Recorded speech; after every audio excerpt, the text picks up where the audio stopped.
पाकिस्तान के x cricketer Suhaib मकसूद आज के दिन मीडिया टॉक करते हुए नजर आए।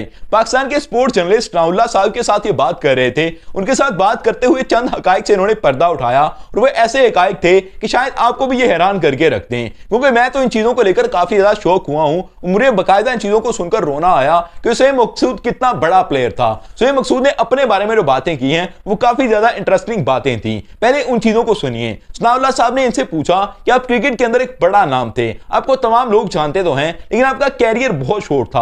आपने 29 ओडीआई मैचेस खेले, 26 टी20 मैचेस खेले, उसके बाद आप पाकिस्तानी स्क्वाड के अंदर नजर नहीं आए। आपको ऐसा नहीं लगता कि आपके साथ इनजस्टिस हुआ? आप ओडीआई स्क्वाड का हिस्सा थे, उस स्क्वाड का हिस्सा क्योंकि साल 2015 के अंदर पाकिस्तान का वर्ल्ड कप का स्क्वाड था। तो उसके बाद आपको एकदम ड्रॉप कर देना, कि आपके साथ नाइंसाफी नहीं थी? तो उन्होंने कहा कि अगर किसी भी प्लेयर का कैरियर कट शॉर्ट होता है, इस चीज को जरा गौर से सुनिएगा कि सुहेब मकसूद ने कहा कि अगर किसी भी प्लेयर का कैरियर कट शॉर्ट हो जाता है तो उसके पीछे सबसे बड़ी रीजन उसकी खुद की होती है, कि वो प्लेयर खुद जिम्मेदार होता है कि उसका जो कैरियर है वो कट शॉर्ट हो गया। उन्होंने कहा कि हर बंदा जो प्लेयर बनता है वो कहीं ना कहीं ब्लेस्ड होता है, उसके पास कुछ ऐसी ब्लेसिंग्स होती हैं जो उसको प्लेयर बना देती हैं। लेकिन प्लेयर बनने के बाद आपको चीजों को कंसिस्टेंट रखना होता है, अपने आप के ऊपर काम करना होता है। अगर आप वो काम कर जाते हो तो आप आगे निकल जाते हो, अगर आप वो काम नहीं कर पाते तो आप फेल हो जाते हो। एक बंदा खुद के बारे में ऐसी बात करे मीडिया के ऊपर बैठकर, जब हर बंदा ये सोच रहा हो कि इसके साथ नाइंसाफी हुई है, वो दिल का कितना बड़ा बंदा है, आप इस चीज का अंदाजा खुद लगा लीजिए।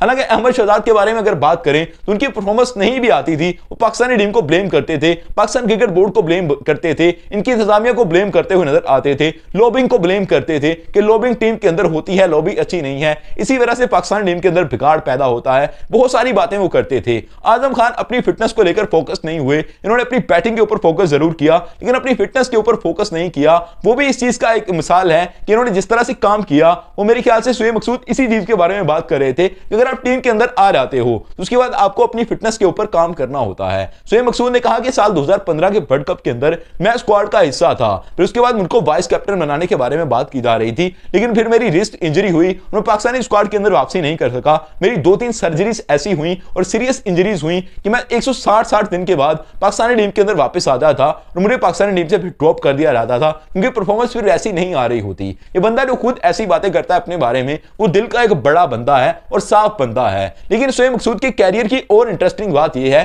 कि इनका जो कैरियर था वो एक्सीडेंटली स्टार्ट हो गया था, आप कह लें। उन्होंने पहले पाकिस्तान की तरफ से क्रिकेट खेली, डोमेस्टिक के अंदर बहुत सारे रन किए, उन्होंने एक साल के अंदर 2400 रन किए और उसके बाद वो इंग्लैंड के अंदर चले गए। वहां पर वो छोटे छोटे मैचेस खेल रहे थे, क्लब लेवल के मैचेस खेल रहे थे। उन्होंने कहा कि मैं एक मैच देखने के लिए गया और ये पाकिस्तान की इंटरनेशनल टीम का मैच था, इसके अंदर पाकिस्तान के वो प्लेयर खेल रहे थे जो कि डोमेस्टिक के अंदर सुहेब मकसूद के साथ खेलते थे। इन्होंने कहा कि मैंने इस चीज के ऊपर फोकस किया कि ये तो वही प्लेयर हैं जिनके साथ मैं खेलता आया हूं, ये इंटरनेशनल टीम के अंदर पहुंच चुके हैं, तो मेरे अंदर ऐसी क्या कमी है कि मैं पाकिस्तानी टीम के अंदर नहीं पहुंच सकता। तो वो फिर से पाकिस्तानी टीम के अंदर वापस आते हैं, अपना 16 किलो वेट कम करते हैं। इनका वेट ज्यादा होने की वजह से इनको पाकिस्तानी स्क्वाड से ड्रॉप किया जा रहा था, इनको बार बार सिलेक्ट नहीं किया जा रहा था। इन्होंने 16 किलो वेट कम किया और पाकिस्तानी स्क्वाड के अंदर एंट्री मारी और प्लेइंग 11 के अंदर पहुंच गए। तीसरे नंबर पर बैटिंग करने के लिए आते थे और काफी लंबे लंबे छक्के लगाते हुए सुहेब मकसूद नजर आते थे। सुहेब मकसूद जैसे बड़े प्लेयर बनने के लिए आपको बड़े पोटेंशियल्स की जरूरत है। सुहेब मकसूद ने यह भी बताया कि उनको एक सीरियस इंजरी हो गई थी, इनकी एंकल इंजरी हुई थी और बहुत सीरियस इंजरी हुई थी। उसके बाद इनका जब ऑपरेट हुआ, इनकी सर्जरी हुई,